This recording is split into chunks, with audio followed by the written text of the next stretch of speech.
Ladies and gentlemen, welcome to On the Mic with Mike. That's my name's Mike King. Thank you for coming here. We are at one of my favorite places of all time. It is the Common House, 303 West Broad. Today we're here with the premiere of the Good Road TV show. My good friend Craig Martin is here. A host of luminaries are in the house. What we're going to do today is talk about and view the second season of what they're doing. Just from a personal standpoint, their brand is outstanding. When we're talking about worldwide philanthropy, you hear about people doing good. You kind of see it in certain places, but what they've done is take their messaging and show it on a global scale of what people are doing. For my radio program, for my brand, it always says, how can business help society be better? And what these guys are doing, so shout out to Craig, shout out to Earl for the things that they're doing, putting something together that is outstanding. I'm just happy to be here. You can catch my program On the Mic with Mike, ESPN Richmond, 5 to 7 a.m. It's a social enterprise business show. It's not like you're not going to get stocks and bonds and all that stuff there. You're going to meet people who are game changers, people who are making a difference in society. A number of folks in the house have been here before. Shout out to Catherine Wentz there, who taught me, but she didn't teach me how to, but she helped me to learn how to slay like a mother. Hey, I heard that. I'm like, that's a win. So just like to thank you guys. We have Dean, the good folks from Hidden in Plain Sight. And so I saw his partners, David and Don Treese yesterday. They're going to have a part today. All the folks are here. Q is here talking about his project. So without further ado, I'd like to bring up the man of the hour, Craig Martin.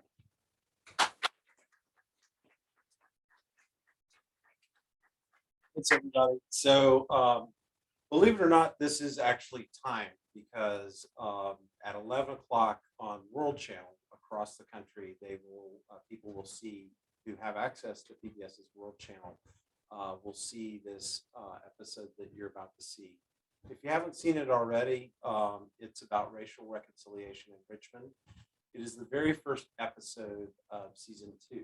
So it's kind of cool, actually, because we have season 1 or season 2 starts with this episode, and then season 2 ends with an episode about basically a larger, broader topic, which is it's called balance, and it's about all kinds of different issues, specifically ethnic diversity, racial reconciliation, and also the environment. So we filmed that episode, which you won't see today, but look for it at the very end of the series. We filmed with the chief of the Monica Nation at Rasselwick, for instance. We filmed with a bunch of people on a rooftop, including Don Treese and others, talking about racial reconciliation and what we need to do to go forward. And we filmed an amazing woman named Swami Dayananda at Yogaville. If you don't know Swami Dayananda, she's talk about, like I said, all kinds of things, climate change. This particular episode is near and dear to my heart. Not only is most of it set very close to my house in Carytown, but just the post-George Floyd murder was so impactful to our entire community, but also just me just trying to grapple with what I can do personally, how I can be part of making change happen. And the only way I know to do that in the work that I do at this point in my life is to do it through media. So hopefully we'll have a broad audience across the country understand the topics here, and we can start to change the negative view of Richmond as the capital of the Confederacy and move forward as a progressive city trying to bring everybody together. So let's watch it. And I think Valerie Oliver of the BMFA will also be here for a Q&A. We're going to do a Q&A afterwards. And we did an event the other night at the Year Studios. Thank you, Carlos. And we had the Q&A was kind of my favorite part of the whole thing. Of course, I've seen the episode a million times, but it just people had some really good questions. So hopefully we'll have Q&A afterwards. Thanks, Mike, and we'll get going.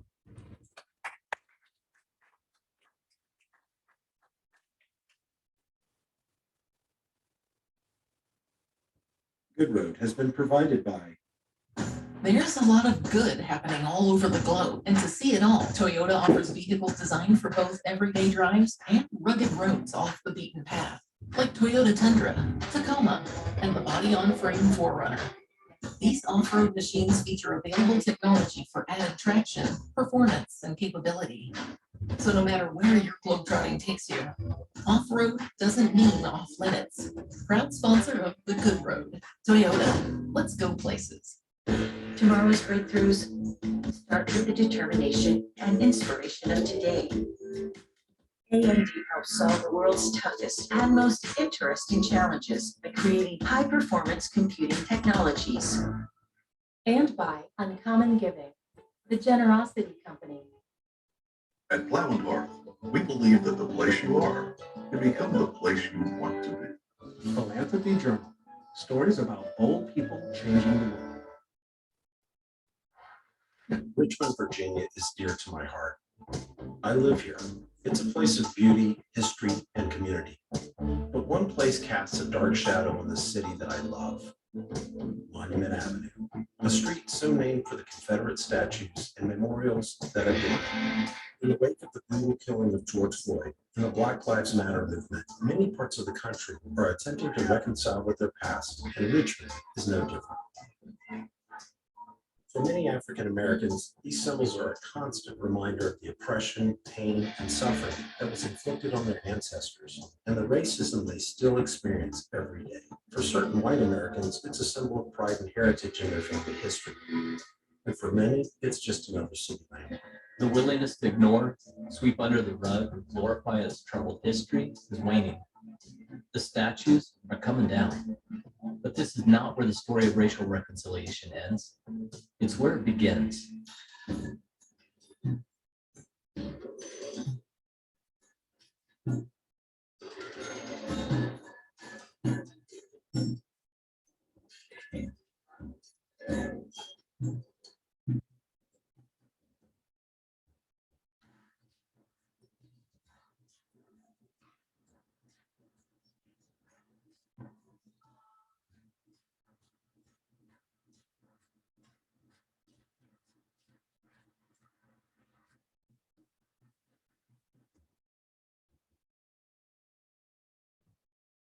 Leave them up, put them in a museum, take them down, tear them down?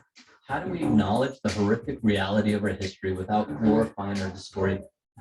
It's a small step in a much larger journey towards racial justice, but getting it right is important. Early on during the wave of social unrest that followed the murder of George Floyd, I went to the center of the protests in Richmond, the Robert E. Lee statue on Monument Avenue. I was accompanied by some gracious friends of mine to discuss their perspective on the situation as African Americans. My friends Ace and Zane are both entrepreneurs here in Richmond, and I valued their perspective on the statues and race in general in the city. What we experienced when we got there changed the tenor and depth of our conversation. It seems like you're gonna have a hard time cleaning that up. Oh, well, nobody else is helping me. State ain't doing a damn thing. Cleaning a second place trophy right now. What's the end game? There is no end game. There is an end game. What? Equality for people of all races, frankly. Doesn't matter. It does It matter. does not matter. No, all you're gonna do is create havoc, like what these rioters did over the past week or so. You're paying attention now, aren't you? I was paying attention back during the Martin Luther King riots. You remember that? Because right now you're telling me we don't need to take statues down. It seems like you're not paying attention. You don't. Do You're we not have paying. statues in Nazi Germany? We don't have any of those up because we don't glorify the fact that the war was lost, man. Those were treasonous individuals on American soil. You're not a Virginian, I'll tell you. You're not proud of your state. We are proud of our state. We're Not by not, taking this down. we're not proud of this part of our city is what we're not proud of. Why don't you grab the broom, come out here? We don't want it cleaned up. I'm good. You're missing it. You're a moron. This adds an You appropriate want- context. Virginia This is to historical look like context. this.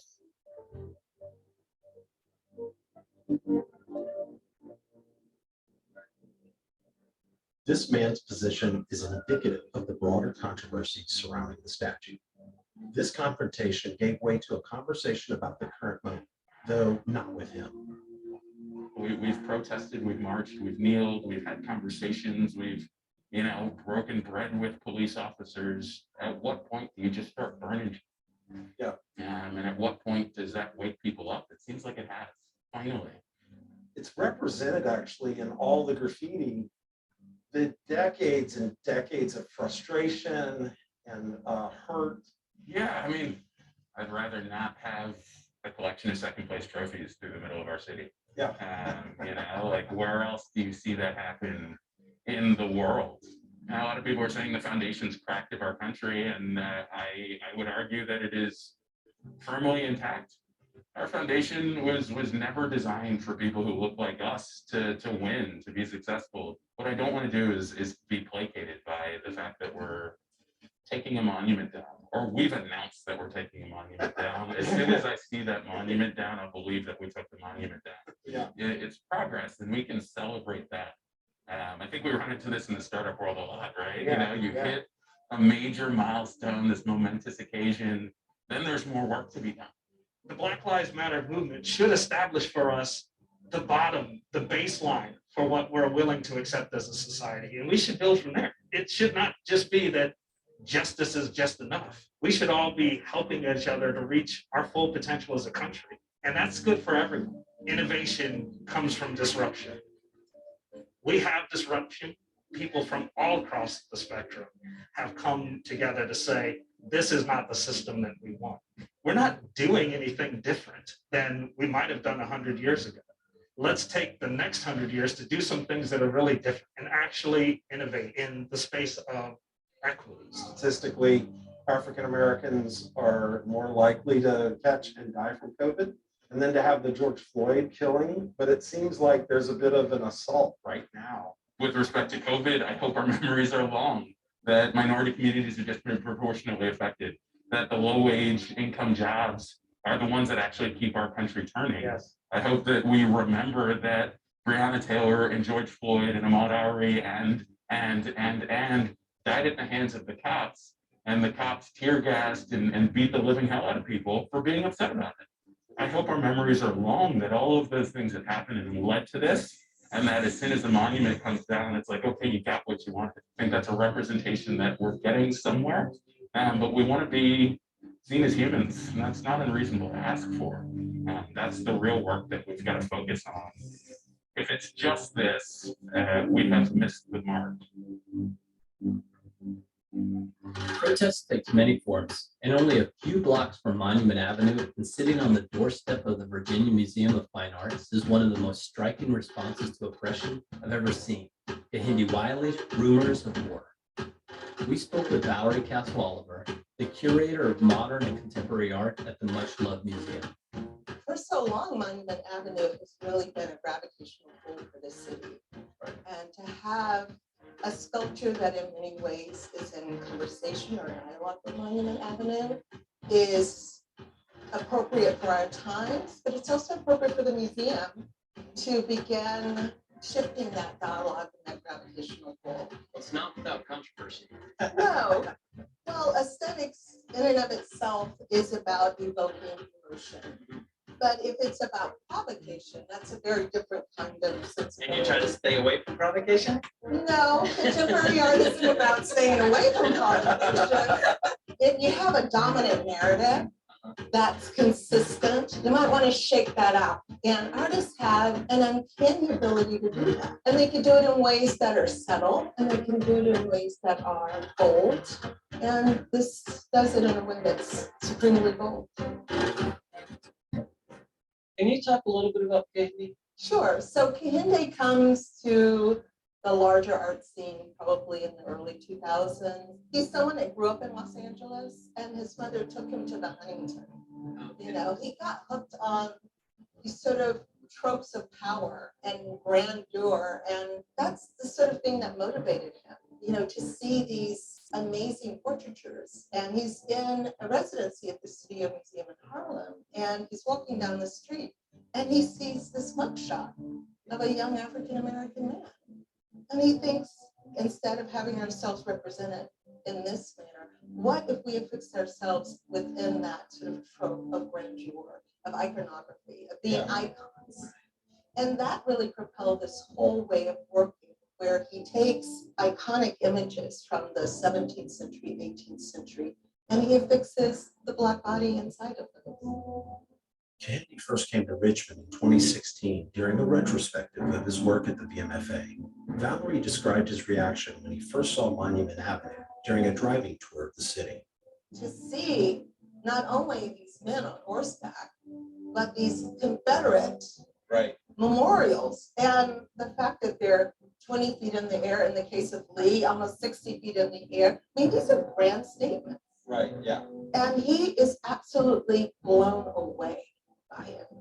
But he's also, it fills him with a sense of dread. So what does it mean to have symbols of power in 1907, which in the case of J.E.B. Stewart Monument, which this one is patterned after. How exact is it in terms of dimension? A 1-to-1 ratio. Wow. Yeah, I didn't realize. Yeah, that seed was planted to do this sculpture back in 2016.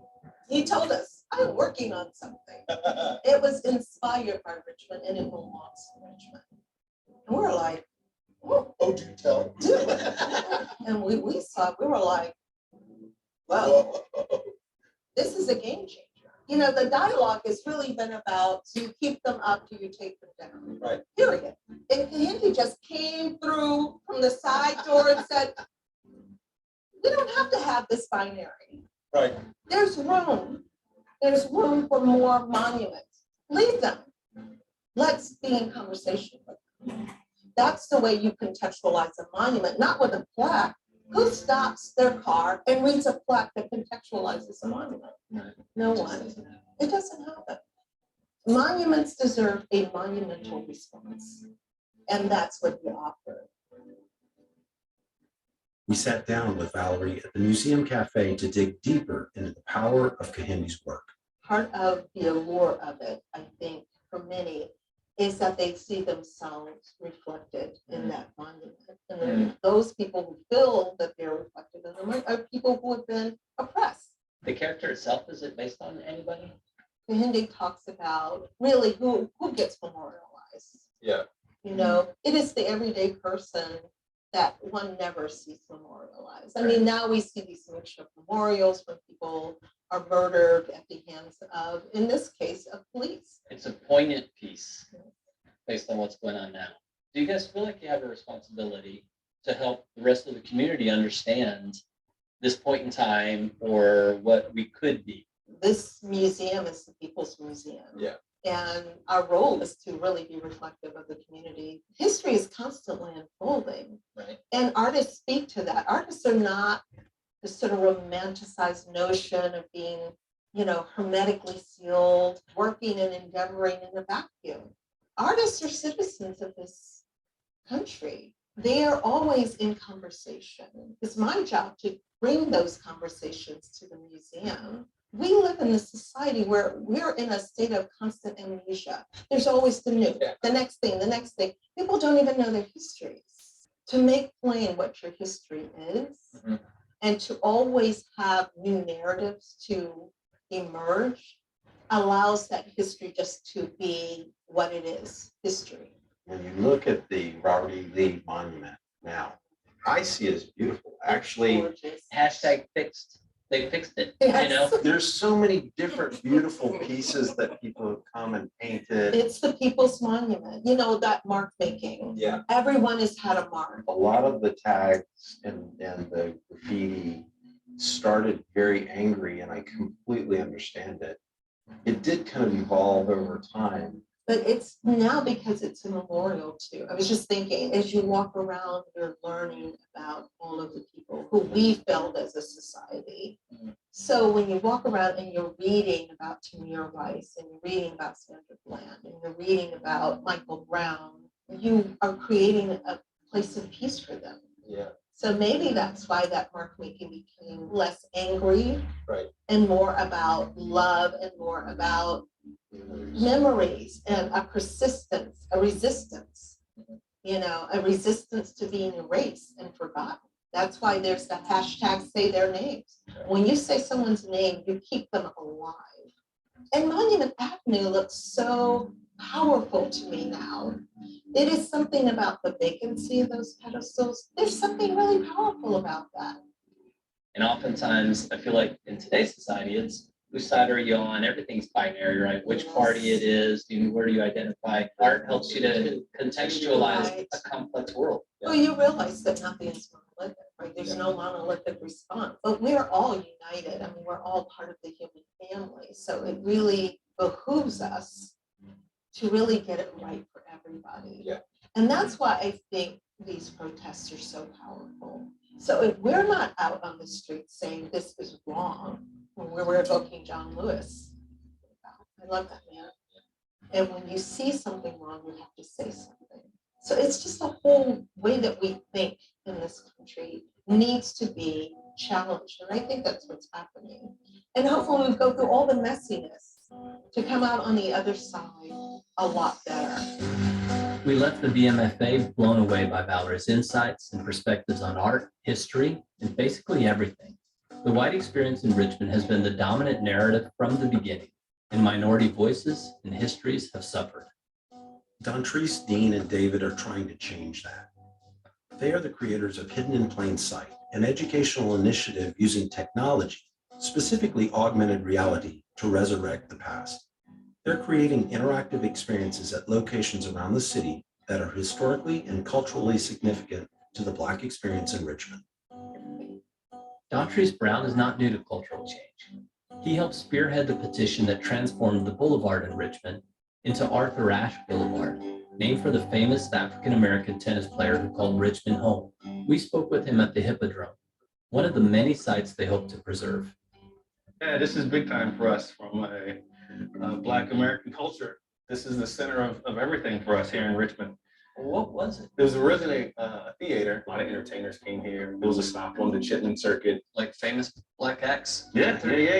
Don Coltrane, B.B. King, Louis Armstrong, Miles Davis.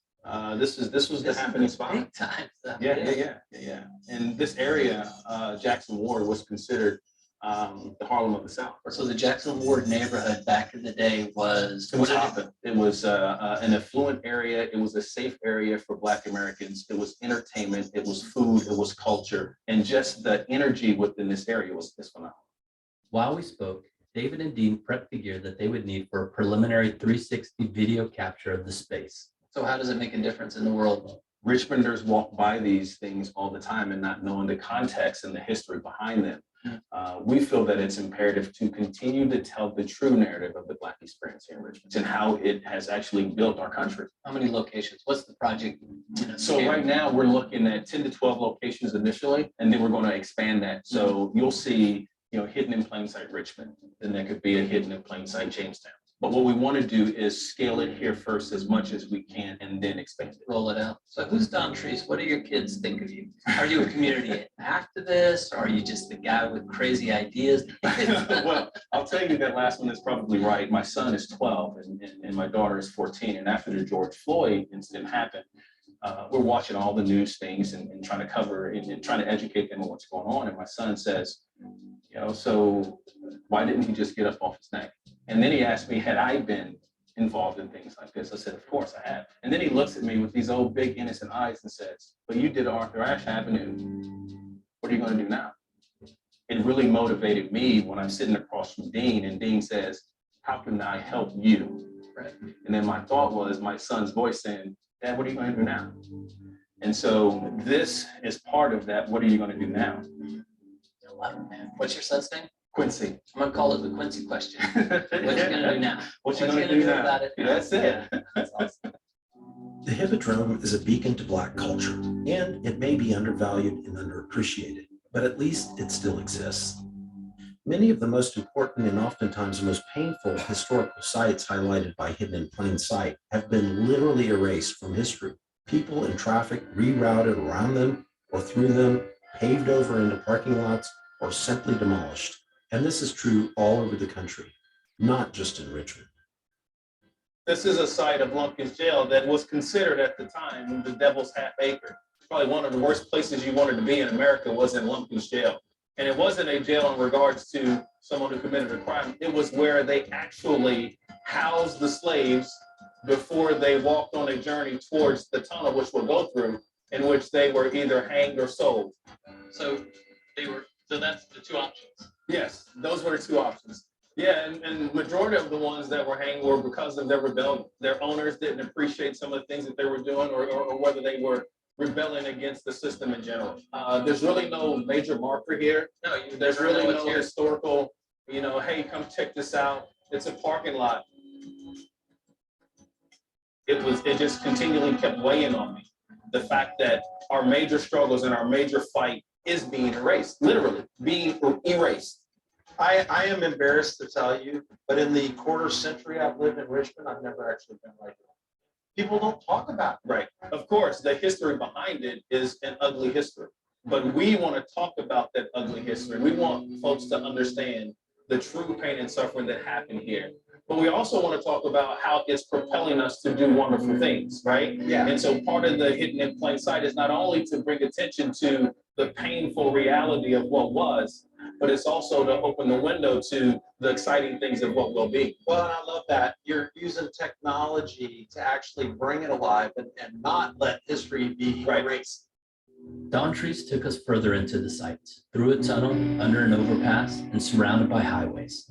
It's almost as though it was purposely tucked away. So just imagine spending the night, a day, or hours in there with other slaves, coming out shackled and chained in a place which at the time was considered a marketplace, but the things that you're buying are people, are human, are slaves. God. It's sacred ground. I walk very delicately when I walk these grounds, because I just feel that I need to provide so much respect for those that are, maybe some remains are still buried here. Maybe, the echoes of my ancestors are still in this field. It's a piece of history that should be elevated and talked about more, so that when folks are walking or driving by, they understand the significance of this area. If you think about it, probably a day like today, it's pretty, and it's market day. Absolutely. Yeah. I don't know how old these trees are, right? I don't know how old these bricks are, these stones, but I know they were here when a lot of these things happened. The voices that they've captured, the experiences and the screams and the pain that they've seen over the years. These are basically the blocks. These are the auction blocks. Yeah. It's painful, but that's part of what inspires me. That's part of what inspired Dean and David to be a part of this. This drives us. So this area is basically what's considered the town gallows during the time. But this was a concrete parking lot. It would explain the crazy light poles just hanging out someplace. And they uprooted all that, and I guess they don't know what to do with it now. Yeah. But hopefully we're going to figure that out. And we'll have folks join us. I mean, this is something that's going to take a lot of us. So once we get this off the ground, we'll be able to make some good partnerships, people with the same vision, and really telling the true story of the Black American experience here in the city. Richmond, like America, has a dark and difficult past, but it's encouraging to see these glimmers of hope and possibility through the people striving to make a difference in their community. We can all be part of the change if we choose to be, and change is coming to Richmond. There's no easy solution, and it's going to be messy, but we like the way Valerie put it. We're all united, we're all part of the human family. It really behooves us to get it right for everyone. There's so much more to explore. We want you to join us on The Good Road. For more in-depth content, meet us on the internet at thegoodroad.tv. Hear more great stories, connect to organizations, and make sure you download our podcast, Philanthropology. Funding for The Good Road has been provided by... Every road is a good road when you're behind the wheel of a Toyota hybrid. From the Toyota Venza and Sienna, the Highlander Hybrid and RAV4 Hybrid. And with available all-wheel drive, these vehicles are designed to go the distance. Whether you're driving to work, school, or down the coast of Tanzania. Proud sponsor of The Good Road. Toyota, let's go places. Tomorrow's breakthroughs start with the determination and inspiration of today. A&D helps solve the world's toughest and most interesting challenges by creating high-performance computing technologies. And by Uncommon Giving, the generosity company. At Plow and Hearth, we believe that the place you are can become the place you want to be. Philanthropy Journal. Stories about bold people changing the world. Gotta go through the sponsorships.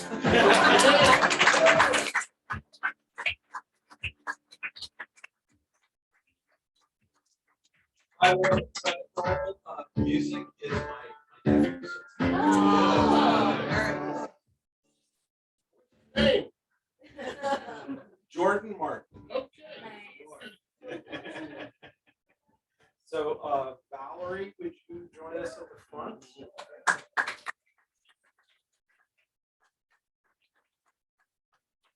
Where do you want, and Dean, where are you, Dean? Right. Right.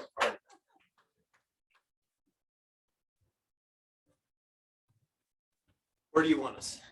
Oh, I'll be right here. Why don't Valerie, you come here? Come over there, Dean. Next to Mike. I don't care if I'm Is in that the cool? shot. Am I good? We're good. Well, Mike, I'll throw it to you in a Okay. second here to ask some questions and get questions from everybody else. But first of all, it's such a privilege and honor to be sitting next to this woman and having been close by. This episode was very important to not just us in Richmond, but will be important across the country. And the insight that was given. So thank you both. Thanks, Valerie, for coming. Oh, shoot, Zane's here. Zane, come on up, dude, please. Seriously. Neglected my good friend Zane, who had the uncomfortable thing of watching here. Come on. Had the uncomfortable thing of watching primarily Ace and I beat up on the older gentleman. I said the other night, it's actually my least favorite scene just because I don't like being portrayed the way I was, which was, angry and, like fussing. So Mike, I'm gonna throw it to you. All right. One thing I'd like to say is we'd like to thank the sponsors Yes. because and to take a story like this, you need those folks to find visionary folks to pay for that. I'm glad you said that, Mike, because as the sponsor role, I always make sure we're not interrupting that. It really is, the way PBS works is American Public Television. The way it all works is that you actually, as producers, have to go find your own money. That comes in the form of Toyota, AMD, Plow and Hearth, for the monies that presented to us to fight this company. One of the things we'd like to start off with is the vision behind how this comes together. Let's start there, and then the folks who are here with us, they play a part in it. But at some point, you and Earl got together and thought this thing up. And let's give our listeners and viewers a little bit of that. So this started on a trip that I took with Earl in Myanmar, Nepal, and Vietnam years ago in 2015. And he said, that he had for a TV show. At the time, he had his own company started. He'd done great corporate social responsibility, helping really large brands reach their CSR giving. Bunch of brands. And when he said to me, Craig, I have an idea for a TV show. I kind of was skeptical because everybody's got an idea for a show. But he said basically, I want to do a show that's ordained meets philanthropy. That was still ordained, inspiration for us. But that set us on this journey, and we did the first season that ran last year, and this year, we jump back in, one of the things that I was very excited about am very excited about season 2 is that season 2 has a lot more domestic content in it. The first season really only had one domestic episode. So, and then to be able to actually hone in on the issues of my hometown was, I'm an international guy, born and raised in Bangkok, Thailand. I'm always about everything overseas. This forced me in a lot of ways, COVID in a lot of ways forced us to be more domestic. And really, when I got the opportunity to tell stories here in Richmond, I was excited, but I didn't know how incredible it's going to be because I learned things about my city that I absolutely didn't know. All right, thank you. So I'm going to go down the panel here and we'll start with Zane.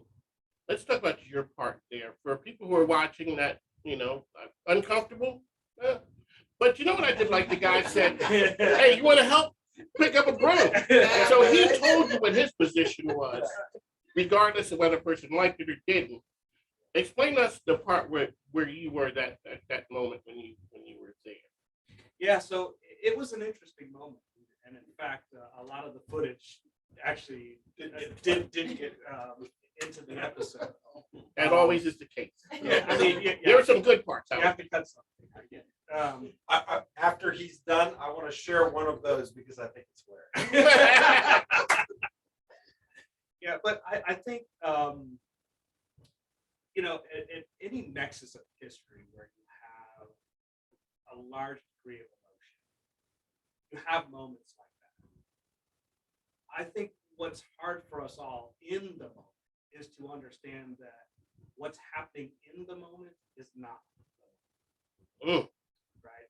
That the moment is actually bigger than what you are observing, feeling, or seeing at that point in time. So, yes, it was uncomfortable. It was a little strange, depending on what side of the argument you wanted to be on. Either that guy was an idiot or he was brilliant. All right. But I think after having been able to sort of step back from it myself and observe the work that Craig has done in sort of framing that, it helped me understand that, history is like a rubber band. We have moments we try to stretch. Sometimes they snap back. And all you saw was a snap back. Now the question is, what's the next stretch? And then what will the next snap back? And then what's the next stretch? Because ultimately, we want to stretch to grow. My part in this was to talk about innovation, talk about how disruption leads to new things. As I said, we've had disruption, right? We've stretched the rubber band. I would argue we're seeing a little bit of the snapback now. All the arguments about masks, COVID. If you think it's about masks, if you think it's about COVID, you're missing the point. It's the snapback industry. So how do we stretch beyond where we are in this uncomfortable moment and get to a new place? Ma'am, actually, let me okay. real quickly, Brian. Because I'm ready to. No, I just want to, so Zane presented something. Zane, Brian, again. He has a doctorate in physics. He's just such a brilliant mind, and he unravels things and figures them out. And one of the things that I love about his contribution is what Zane did was, let's not dwell too long on this very hard moment. Let's figure out what we're going to do in the future. And I love that. So for me, it was a joy just to be out there with him and present ideas. Unfortunately, a lot of those can't make it into a 30-minute show, but he had some incredible ideas about where we're headed. And that one quick anecdote, Ace, who is quick on his toes, the one I would have loved to have had in, but there was no way we could cut that in, is, and now it's up on Facebook. But, no, Ace says to the old gentleman, the old gentleman says, well, you people, says it like that. He makes some comment about you people. And Ace, without missing a moment, he says, what do you mean, smart people? The guy just lowers his head and he goes, oh, I know what you mean. You mean black people. And the guy keeps lowering his head. He goes, "Oh no, I know what you mean. You mean people like me who won't take off people like you." And I thought, wow, in just like 30 seconds, he really defined it, you know? So, yeah. Valerie, sorry. Okay. As the resident expert, let's talk about from a historical perspective. Like you said, we have short-term memory these days, and you're in the business of preserving history.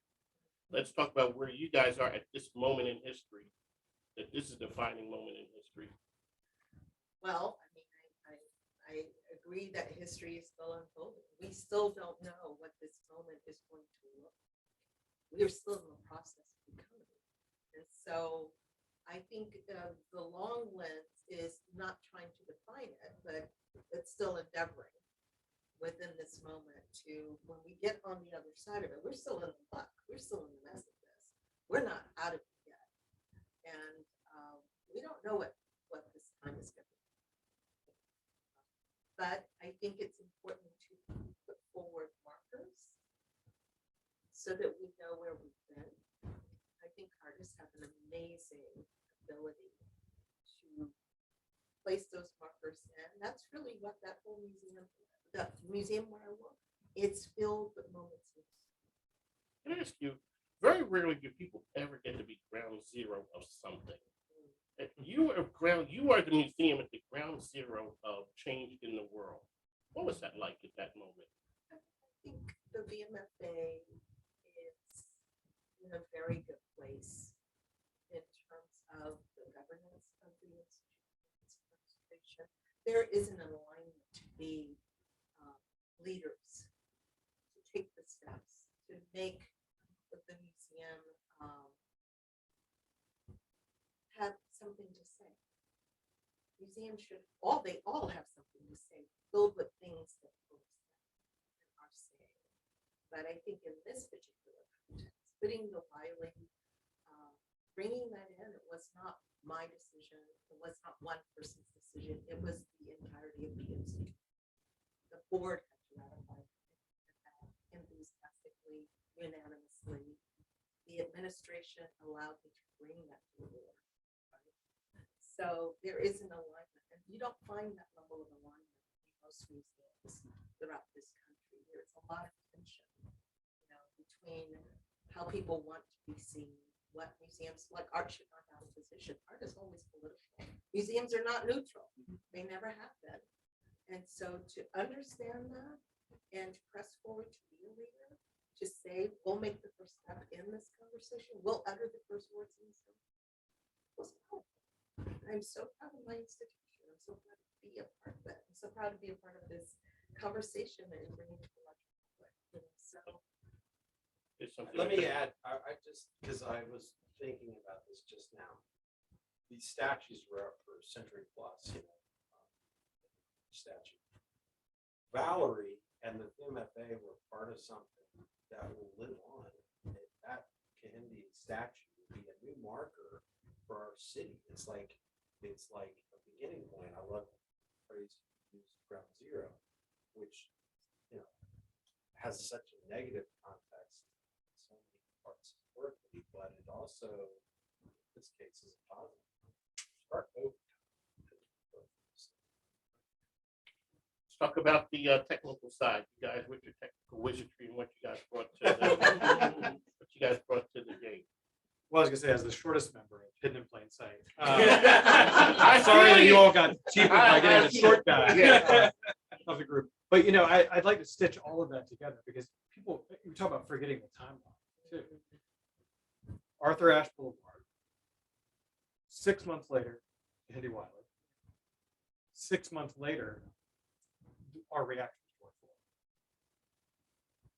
I think that's going to get blurred, where people are going to think things happened in a different order than they did. But I think that just goes to show how some of these dominoes were being set and by some of these groups and these institutions who are already moving in a direction to be in that way. And so for our part, and this is a soapbox I love getting on, but it's this conversation around monuments was so much around the ones we had. And Don Treese and I, when we first sat down, our only conversation, we completely steered to was what doesn't get monuments.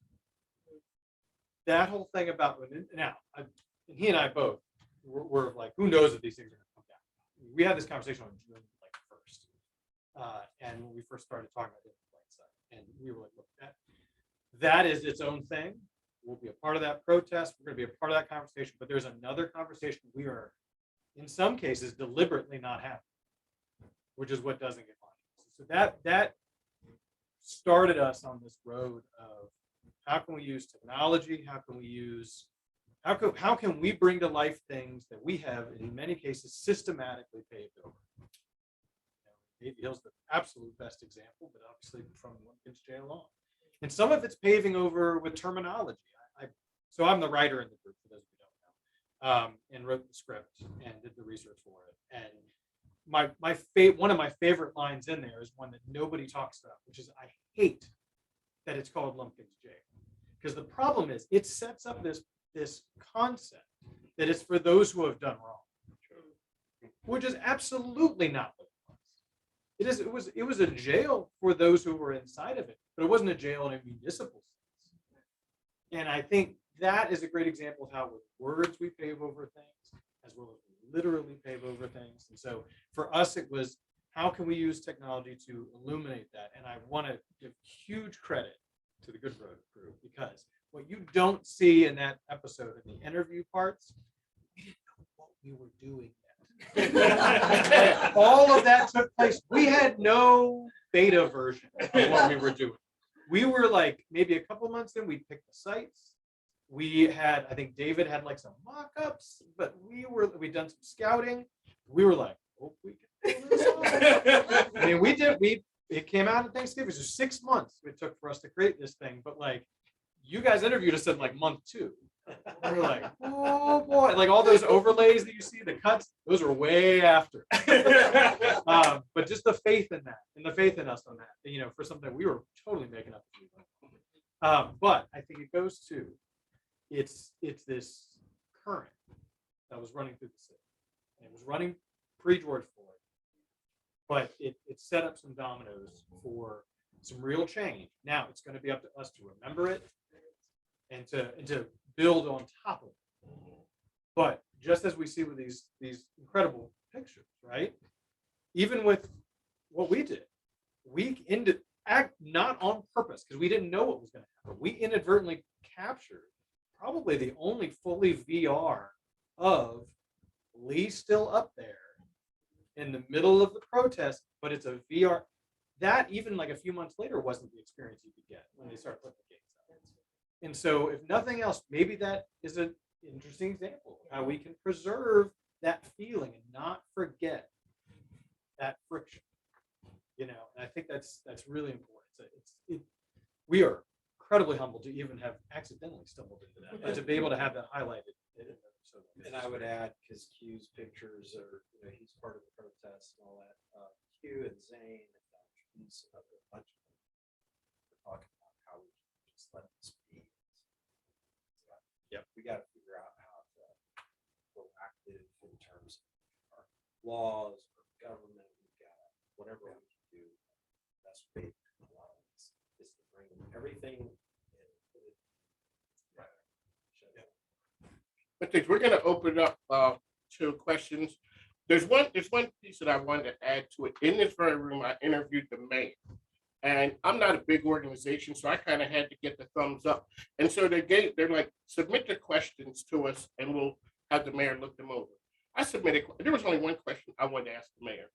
What will history say about LeVar Stoney 100 years from now? I didn't care about this other stuff, so we're getting through it. I hit him with it. What will it say, and what would you want it to say? He said, I wanted to be an administration that made a difference of consequence. I didn't want to be inconsequential. I said to him, sitting right here, sir, when you took those down, you made a point. You made a point that day that was going to be reflected hundreds of years from now. There's the before and there's the after. And so I think we see right here with Q's pictures that this is a moment that's changed things forever. Younger people are not going to be able to see. They're going to have to be remembered some way, whether it's the VMFA whether it's with you guys, but we're at a change point in history. So we're going to open up the questions to the panel. Anyone have any questions? Okay, we're starting the back there. Could you speak up a little bit, because I'm working with equipment that's not exactly. I don't have the budget like. Yeah, you're right. I don't have for you. Yes, sir. Yes. So I don't know so much that it's a question, but I wanted to talk to Valerie, sort of say something to Valerie. So I moved to Richmond in '85, and I became a member of the MFA at 9. And since then, I've been to Place Soldiers twice. I went to Chipotle 3 times, and I went to Kennedy Wiley probably a dozen times. Dragged everyone who would go. Fell in love with him, did research, wanted to own a piece of his artwork. My wife and I were at Bird, and you said, after a conversation about the monuments, he said, let him stay. It's a conversation starter. My wife grabbed my leg. I was like, yeah. And you said it again today. I see it. I'm like, wow. Like, can you expand on that? Like, what should happen to him now that he's down? Well, I mean, I don't know what should happen to them now that they're down. And I think people figure it out. There's been a number of proposals of what to do with them, none of which I have anything to do with. But some people have said, let's create a history museum where they all exist, and you can, contextualize them in these larger narratives, which they belong in. Some people have said bury them underground. Some people have said melt them down and allow that material to become other things. Allow the material of what it is, the resonance of what it is, to kind of live with and be transformed in other ways. Monument Avenue for so long was the dominant narrative of this city. It defined the city in so many ways. So the idea of responding monumentally was to shift the energy and the focus away from monument and to allow it to live as a historical space and to create new narratives for the city, and not small little demure sculptures, big shit, So that was the premise of it. So I mean, now that they're down, I think it'll be very interesting because Richmond, of course, had the bulk of the monuments, but there are monuments all across this country. There are monuments in the Northeast because people migrated. They left the South. They went up north, just like everybody else migrated. And there's a monument in Houston. So I don't know what should become of them. So when you said that in the premiere, I just wanted it to be on my side and get those things down, take them down the house. I was like, man, I can't believe that. Yeah. And when you said melt them down, what about melting them down and making them the new monument at Lumpkins Jail? That's a good question. You'll have to talk to the mayor. Well, my favorite. Another question to follow up on that point. Rumors of war, I always thought the power about it was contrast to the Jeb Stuart statue. I think that it loses its power and impact with the Jeb Stuart statue no longer there to compare it to. And is the MFA interested in acquiring that statue for that purpose, possibly? Or do you think it can be accomplished?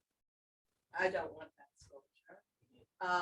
And there's talk about possibly placing on the plaque near Rumors of War an image of the Jeb Stuart to see that it was a sort of reverb or conversation. But I think that statue stands.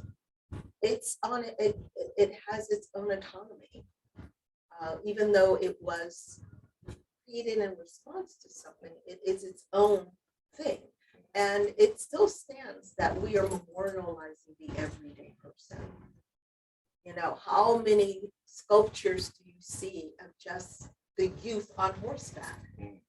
And that's powerful in and of itself. Yeah. And it's always an homage to the people who are always on the front line, which are our youth, quite honestly. We endeavor in different ways. I mean, I'm a mom. I'm just like, I'm not getting out there, but I'm going to support the people who are out there. And I think it's very powerful to celebrate those young spirits, those young people who never, ever see themselves reflected in this kind of context. So I think it's powerful on its own. I would argue that the power just changed. And the perspective on that power changed. Because it's one thing for it to be response to an existing white man on a horse, and for it to be the last horse standing. I agree. Last one. I actually have 3 questions. So I'm super new to Richmond. I know many of you have been here for quite some time. So this is my second time seeing the episode, and just the impact of the history that you guys highlight in the episode is just like, wow, it's crazy, it's incredible. And it's so hard, I know, to just kind of get all of that information into one episode, like you said. And I don't want to jump ahead into your season or maybe into the next season, but is there a part 2 of Richmond or like some post episode that you're gonna do of it, because of the rich history that we have with all of this? Is like, people need to see this, and I don't know if they're actually going to be doing their research, but the way that you amplify it on your platform and on your show, I think it's great to see, and I feel like I want another part to it. Like, to see Well, that. so there's 2 parts to that answer. Okay. One is that the second, which will, or the last episode in season 2, has an amazing conversation at the rooftop that includes saying rooftop and off garden, where we talk about some of these issues. One thing, and this is going to seem like a shameless plug, and it isn't. The Virginia's Home for Public Media, VPM, is how we see all this content here, and also around the state. And there are so many good films and resources right now. I'm thinking, specifically of things like How the Monuments Came Down. Great film. Hamilton Glass is Many Walls. So what I like about ours is it's kind of, I don't mean to say short and sweet, but it's a very condensed version of things that are happening in our city. That hopefully somebody out in San Francisco or Des Moines or wherever they are can go, oh yeah, I'd always heard about Richmond. I didn't realize all that was going on there. So for me, that's the joy of being able to present it. It's frustrating to us because it is a shorter format. Trust me, there's a lot more content. So yeah. Valerie, I'm not sure, and I haven't looked into this either, but I actually got to see the Rumors of War statue in New York when we first had it there, and saw Keegan Day Wiley's exhibit in the Brooklyn Museum, 2013, I believe. And I was motivated and inspired by, one, the size, like you say, the grandeur of his pieces and the things that he does. Is this a permanent residency of this statue here, or? Oh, yes. Okay, I wasn't Lives sure. here. Okay, Ours. great. Belongs to the city. He lives here. Belongs I to like the that. state. Yeah, I think that's important, especially because of all of these other, that are coming down. Like, that is like now the staple for Richmond, like right there. That's a great vision. And then, sorry, one more. Yeah. So with Hidden in Plain Sight, I know that you guys have this VR experience for people to learn about the history of Richmond. And again, I haven't done my research with you guys either, but are you guys going to conduct some type of like actual tour, like with all of these things? Are they all going to be virtual? Yeah, no, that's a good question. So the good news is actually beyond just the VR, there's also just a regular web experience. So even Okay. anybody on their phone can go through it too. I will say, and for those of you who are interested afterwards, we do have a VR headset, because if you haven't done the VR, it is a very different experience to have people walking around you and be able to really look around. But it was huge for us for it to be accessible to anyone. And so that's why, even if you just have a phone or a desktop computer or whatever, that you're able to access it. So we're starting with Richmond. We are working right now with Roanoke, City of Roanoke. We are working with a number of different entities. Don Treese in the episode talks about, like, we want to build these partnerships. Again, what we were going to do. We didn't know any of these partnerships are going to be. But we're super lucky to be able to say that in town, one of them is the VMFA. So we're working on hidden in plain sight for the VMFA. Southern Poverty Law Center is now an official partner of ours. So like, I mean, we don't even know what to do with like that. But it means that we're going to continue to build the library of these tours, these narratives, to be able to bring this stuff out. And then last but not least, we've got a partnership with Discovery Education. So even the Richmond one, which actually just debuted a couple of weeks ago on Discovery Ed, means 45 million students around the country, if they put in the word protest, are going to see hidden in plain sight Richmond. They're going to learn about Richmond history. They're going to see our history and how we're reacting to it together. And so everything we do now will also appear there. So right now we're just, as Daughtry said a year ago, without knowing what we were going to end up doing, we've created these like kind of pipelines. We're going to keep filling them with some great stories. I mean, the VMFA one's going to be incredible for a new exhibit next year. So it's really cool. Catherine. Valerie, I'm fascinated by the story of the alignment within the VMFA, the sculpture, and in a historically very conservative city, in an industry that I would imagine is fairly conservative, and we just what drove that and how that felt. Well, I'm fairly new to Richmond. I've only been here a little more than 4 years. So I inherited an institution that was already coming to terms with its own history, its own complicitness in segregation during this whole period of time. And that being said, the fellowships and the scholarships that the museum gave out for people to study art is amazing. But that, it was still a very segregated institution. And I don't know what the previous conversations were to get to the point when I walked in the door, but there was already a strategic plan in place that would look at spending at least a third of the museum's acquisition budget toward African American, African, and African diasporic art. So that was already in place when I walked in the door. And I think it is in many ways acknowledging and understanding that there was a real resistance to collecting, a real resistance from the top down in many ways, of acknowledging the creative artistry of artists, but the creative expression of Black artists, basically. You're from Houston. I am. Side by side, as you think about the cities and their approach to art. There's no such thing, none such, no side by side. I mean, well, the interesting thing about Houston is that it's the fourth largest city in the United States, and the art is really not central to the conversation of the city at all. You have the sports, and that is the dominant space and sphere in which people will expend a lot of energy. The art is not. So it is wonderful to be in this city where the art really does have a presence, and the VMFA really is the sort of crown jewel kind of nexus where people come together. There are people who are using the grounds who may never come into the museum, but it is an amazing place where people gather. And when the museum has something to say, it's not an echo chamber. And that there are people really listening and responding. So it's a very important institution in the city. So just get to be a part of it, which amazing.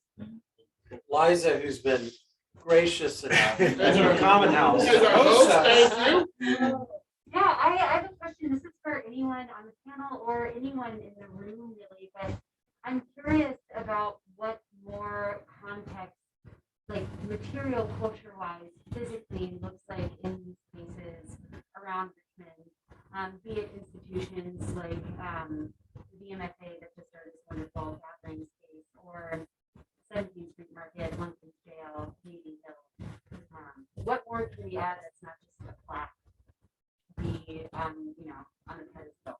I'll start a little bit with that, and I actually want to really underline and highlight that one phrase that you just said too, because one of the things that really inspired us was this idea of people putting up historical markers and being like, done, which is hilarious if you look where these historical markers are. You know, Henry Box Brown, my favorite stories, right? His historical marker is at the plantation where he worked, not where he mailed himself and took the risk. And that's one reason we wanted to highlight that story.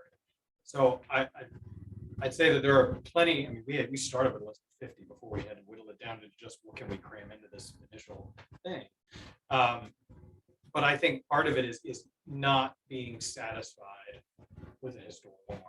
And I think if you can get to that place, you'll start exploring more creative ways to bring in the context and change people's perspective. I'll add two thoughts to that. One is that I think we're finding every day new ways to uncover and express context. So, you know, I mean, we often think of how do we capture history, and it's usually in objects. What I think is great about what Hidden in Plain Sight has done is there's no object, right? Right? You know, through the use of technology and visual art, maybe not a painting, maybe not the way we might classically think of visual artistry. We are in fact capturing a context. And so I think what may be equally as interesting is to explore these very new creative expressions as ways to sort of capture history, maybe in concert with some of the historical, much like what Hidden in Plain Sight's doing. It's this conversation between physical and non-physical that I think really adds to the conversation that you wouldn't have if you had A or B. The second thought I'll just add real quickly is I do find it somewhat funny that the dominant conversation is about reconciling the past. And where I'm hopeful, and I think the museum is playing a huge role in this, is why are we not having more conversations about how we want the future to be? I mean, if you think about getting to the point where the Virginia Museum is devoting a third of their budget to defining an as yet defined future, that work didn't happen yesterday. That work happened a long time ago. There were mindsets that had to be shifted. There may have been people who had to be shifted. There had to be, I mean, just, you know, if anyone's ever worked in a corporation, understanding that a visionary shift of dedicating a third of your operating budget to something. Acquisition. I just be on record. That's fair. I apologize. But acquisition, but you know, that's a huge shift because I may speak uneducatedly, I apologize, but I envision that your acquisition budget is the way in which the museum paints the vision of how it's approaching the future, right? By looking at the new things that it's going to acquire. It's not, that budget is not about talking about the past. So this conversation of, well, what do we do with the monument? Where do we put it? You know, all of those things are very past focused sort of conversation. I hope that we can, as a city, move beyond that. I've said this in an earlier conversation we had. There is no city on the planet better positioned than Richmond to have the conversation about the transition and the transformation from a racially defined past to a non-racially defined future. There's no city on the planet that can do it better than Richmond. What we have to do potentially is not forget the past, but not focus on it. Start putting those plans in place now that say where we're going to be. So people sometimes ask me, what do I think we should do with the monuments? Honestly, I don't think we'll have the right answer for 5 to 10 years. We're still in the moment. We're still emotional about it. We're still ourselves trying to reconcile a past with where we are today and trying to think about the future. We need leaders to be today thinking about what's Richmond in 10 years, what's Richmond in 20 years, what's Richmond in 30, and what is that dominant narrative? And then think, how do we transition between 10, 20, and 30 years? And I think the museum is really sort of at the forefront of showing us an example of how to take those steps, number one. And two, I think, this whole conversation that Valerie brought about artists having this unique way of capturing context. Why aren't we involving the City of Arts in helping define the future context, not so much the past context? It's So I the apologize for going on. it's the Quincy question, right? Yeah. Which I love, because that in all of the Q&As that we've done, when everybody asks questions, it's always about what's next. And I think we have to define that. I think like to add, I have a question, but I want to give thanks to everyone in this room. Like with Lauren, like I came down to Richmond going on 3 years now, just to partner up with BK with Solidify Productions. My world is back in New York. We live in a bubble. So coming to Richmond and first Ian drove down Monument Avenue, seeing these huge statues. I've never been to Virginia. I just knew driving through, respect the speed limit, because I don't want to stop. I don't want to give an example. That was it. So I didn't have an understanding of Richmond. And so from an outside lens coming in, seeing these monuments, it was off-putting to me that, when I seen, people I meet, I'm like, y'all okay with that? And it's just like, it's just something they numb and used to, right? And then when the statue of Kehinde came and seeing it, and rumors of war, I knew it was back. I'm in Richmond now, but they revealed in New York, like, heck, man, But I didn't know this was the final resting place. And to be there for the unveil and see the crowd there, this mixed crowd of people coming, I didn't have that experience in New York. Though it's a melting pot, it's still segregated, where it's corporate level or just in communities. And so to see that, I felt something special happening, but I didn't have no idea where it was going. But the vibe, I felt something. And then like 2020 comes and everything is happening. There's